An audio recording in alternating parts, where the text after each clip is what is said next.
বন্ধুরা, আজ আমার মুরগি ওঠানোর পর থেকে অষ্টম দিন চলছে। অষ্টম দিনে আমার খামারের এই অবস্থা। সকালবেলা আসলাম, সকালবেলা এসে দেখি বাচ্চাগুলো অনেক জ্বর লেগে গেছে। আর আজকে কিন্তু বন্ধুরা দুটো বাচ্চা মারা গেছে, কারণ আমার জীবনের প্রথম আমি সেট করেছি এবং প্রথমেই দুটি বাচ্চা আজকে মারা গেল 7 দিন পরে।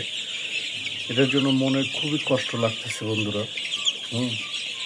তো বাচ্চার ব্যাপারে যে জিনিসটা দেখলাম, শীত আসলে কোনো মতেই লাগতে দেওয়া যাবে না।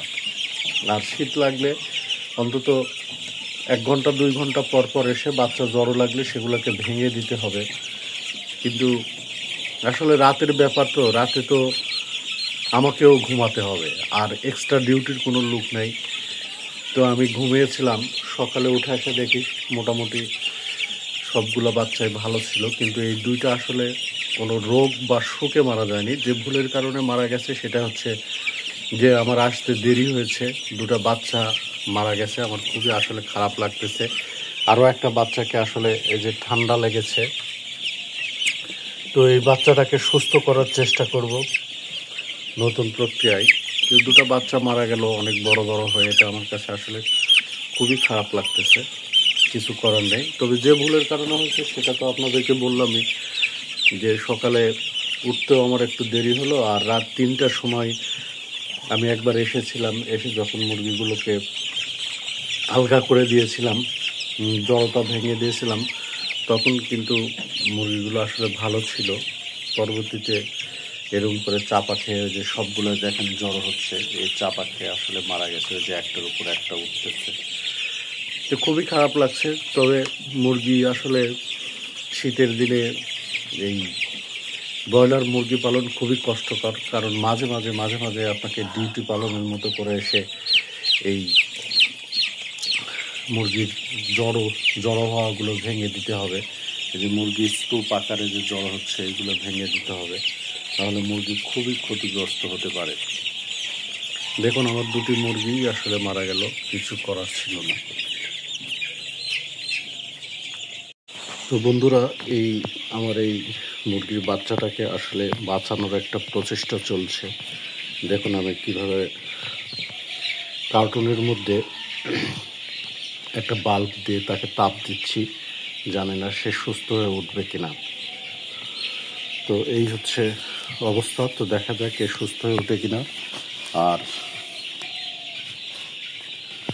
অন্য মুরগিগুলোর ব্যাপারে দেখেন, সকালবেলা আসলে অনেক ঠান্ডা লেগে গেছে। আর এখানে আমি আরও একটা যে ভুল করেছি সেটা হচ্ছে যে এই বাল্ব যে 4টা করে বোর্ডিং এরিয়াতে দেওয়া ছিল, সেখানে 4টা বাল্ব না দিয়ে বরং আমি 2টা করে বাল্ব খুলে নিয়েছি, নিয়ে 2টা করে বাল্ব রেখেছিলাম। এতে আসলে তাপমাত্রা কমে গিয়েছিল, কমে যাওয়ার কারণে মুরগিগুলো সব জ্বর লেগে গেছে। এই যে এখানে আর একটা খুব ঝিমাচ্ছে, জানি না কী হবে। তো এখন আমি বোর্ডিংটাকে আসলে একটু তাপমাত্রা প্রবল করার চেষ্টা করব, বাল্ব লাগিয়ে দিব। আবারও 4টে করে বাল্ব দেওয়া দরকার বলে আমি মনে করছি। অবশেষে মুরগিটি আমার প্রায় 3 ঘন্টা তাপ দেওয়ার পর মোটামুটি সুস্থতায় ফিরে এসেছে বন্ধুরা। তো আসলে পোলট্রি মুরগির জন্য তাপটা যে কত জরুরি তা আমরা এই মুরগিটি দেখলেই আসলে বুঝতে পারি। অনেকটা সুস্থ হয়েছে। হ্যাঁ, এখন আমি এটা আমার সেটের মধ্যে ছেড়ে দেবো, ইনশাল্লাহ খেয়ে দিয়ে বেঁচে উঠবে। যা, বেশ খুব ফুরফুরে দৌড়াচ্ছে বন্ধুরা। এই তো পানি খেতে গেল, পানি খাচ্ছে, ভালোই লাগে।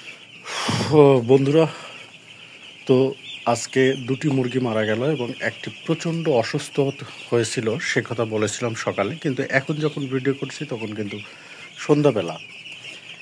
তাই মন খারাপ হওয়া সত্ত্বেও বাজারে গিয়ে এরকম কালো কাপড় কিনে এনে চারিদিক দিয়ে ঘিরে দিয়েছি। এখন বুঝতে পারছি যে আসলে কি ভুলটা করেছিলাম। এখন এই কাপড়ে দেখা যাচ্ছে যে কাপড়ও বাতাসে উঠছে, যদিও ওই পাশে পলিথিন দিয়ে পুরোটা ঘিরিনি দেওয়া আছে। তা আশা করি আজকে আমার মুরগিগুলো ভালো থাকবে। তো যাদের আমার মতো সমস্যায় পড়বেন তারা যতটুকু এই ঠান্ডার সময় নিরাপত্তা দেওয়া যায় ততটুকুই নিরাপত্তা দেওয়ার চেষ্টা করবেন। যেমন কাপড় দিয়ে ঘুরিয়ে দেবেন। উপরে আবার এই যে দেখেন পলি দিয়েছি, এই পলিটিও ছিল না আর পাশের কাপড়গুলিও ছিল না। তো মুরগি ঠান্ডায় জ্বর লেগে গিয়েছিল। তো আশা করি আজকে মুরগি ভালো থাকবে। তো সবাই ভালো থাকবেন সেই প্রত্যাশায় আজকের ভিডিও এখানে শেষ করছি। আসসালামু আলাইকুম।